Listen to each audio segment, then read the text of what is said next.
Do you have a customer that's complaining of a steering shudder or abnormal noise? Well, if it's a conventional hydraulic power steering system, I've got just the answer for you coming up in today's Mighty Minute.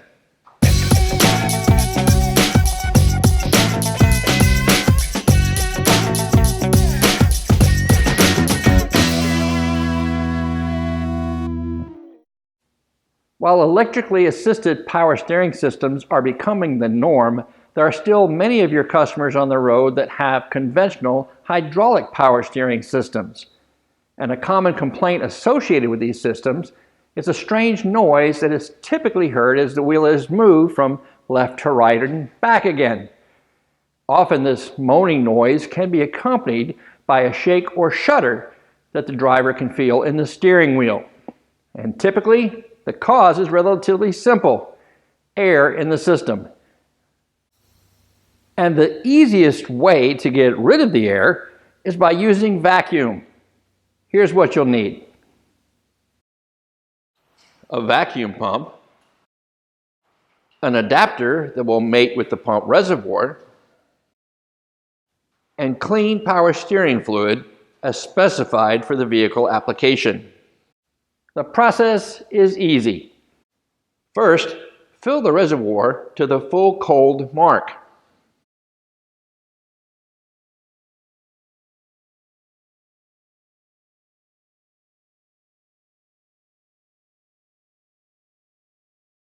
Then use the adapter to connect your vacuum pump to the reservoir.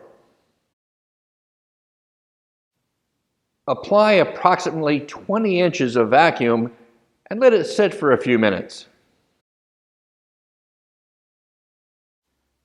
Keep an eye on the fluid level and replenish as necessary, and continue the process until the fluid level remains stable.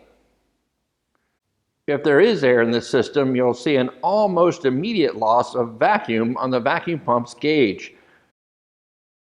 But once the air is removed, the vacuum should remain relatively stable. If not, that means that there's air getting in the system somewhere, typically on the return side. Now, it could be something like an impeller shaft seal. It's very common for those to leak air. Or it could be something as simple as a loose hose clamp.